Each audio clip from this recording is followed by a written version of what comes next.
Hi, everybody. Hi. So, I am Michelle Thomas. Welcome to Tuesday. I am here, and today we are talking all about clairaudience. So, hi. Welcome to Tuesday. Today is the last in our intuition series, and today we are talking all about clairaudience. And clairaudience is all about clear hearing, right? It's about how you receive your intuitive messages um, from spirit, from your intuition, all of those things through your internal or external hearing. And so, intuition, as a clairaudient, it can kind of take the form as different sounds, as high pitched buzzing in your ear. You can hear words, music.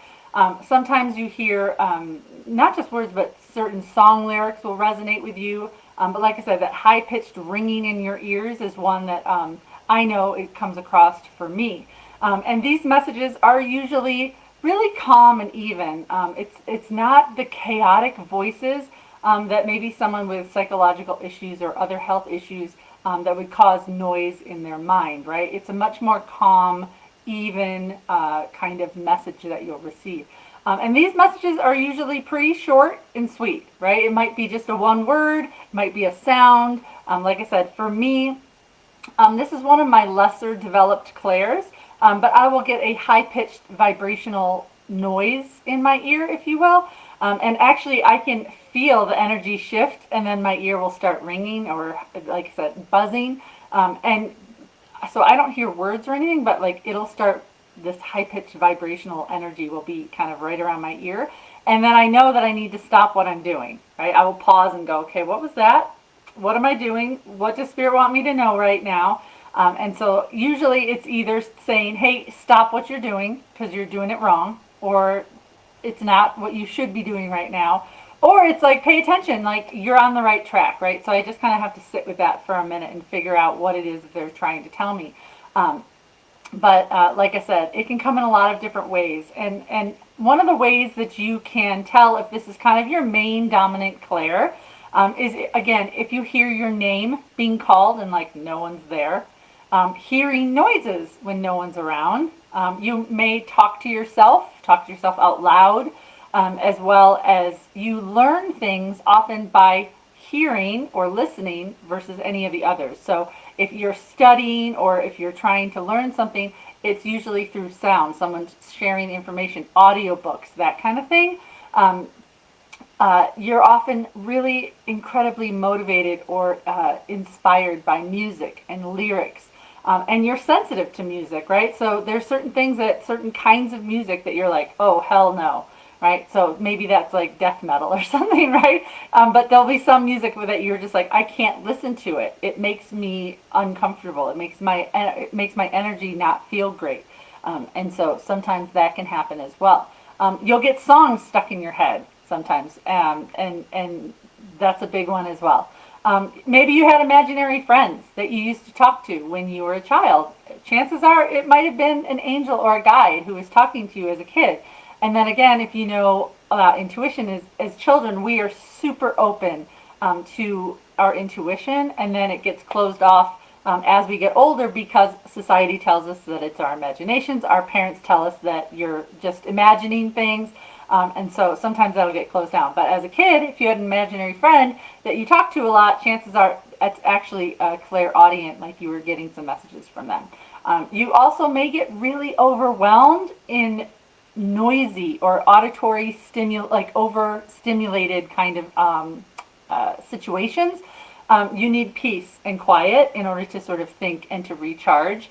So you like maybe going to a really loud club really affects you deeply, things like that. So those are kind of ways that you can tell whether or not like clairaudience is maybe your dominant gift. So tips: how do you strengthen that clair? One is tuning into your hearing, right? So often we kind of wander around the world and we don't really pay much attention to the sounds, right? Because we are onslaughted with a cacophony of just noise. And so when you can kind of get quiet, closing your eyes when you meditate and paying attention to just the sounds that you hear, the wind chime out the window, the neighbor mowing the lawn, the birds chirping. Or you can go on a meditative walk, right, out in nature and just tuning into, again, listening to the sounds of nature. It just helps you to hone in on that skill. You can also, while you're doing that, is asking, okay, well, what do I hear? Do you notice someone talking? Can you tell who it is? Very often, clairaudience can sound like your very own voice. So if it sounds like your own voice, like pay attention to it. Also, pay attention to the silence, right? And those sounds that you hear that are really, really far away. So that's a great way to kind of tune in and really grow your clairaudience. Another one is to listen to music from a more conscious place, right? So when you're listening to music, slow down and tune into like one instrument, right? Paying attention to a song and only listening to like the guitar, or only listening to the piano, or a single voice. And that helps you to really, again, tune in and being able to pick sounds out specifically. Again, if you start hearing that high-pitched buzzing, right, or that squeal in your ear, slow down and pay attention and ask your guides, like, what are they trying to tell you? And it may be a feeling, again, you'll hear it, but you may need to use your other clairs to figure out what it's trying to tell you until you can hone that skill to actually hear words or sounds or specific sentences, things like that. Pay attention to songs. If you want an answer to maybe something that's troubling you, ask your guides and then shuffle your playlist. And then what plays next might be the song that actually resonates really clearly with the question that you asked. You can do this as when you're driving too. You may hear the perfect song at exactly the perfect time that you need to hear this. The other thing you can do is imagine various sounds. What do they sound like?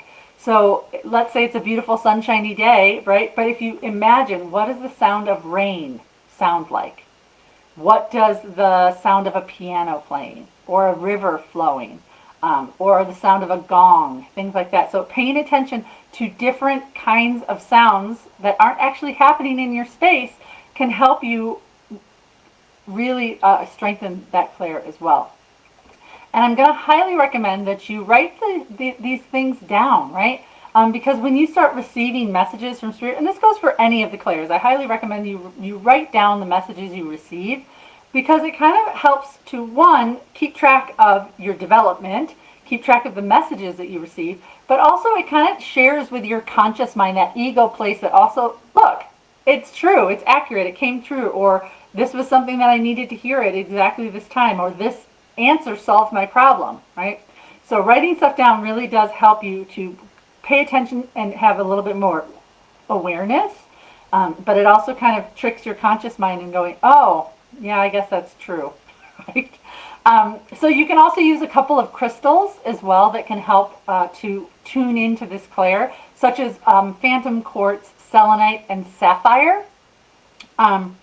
I want to say one more thing too about strengthening it, is that you can almost imagine yourself like a radio too, right? So it's like when you tune in, all right, you want to tune into a certain frequency, right? Because everything in the universe has its own frequency.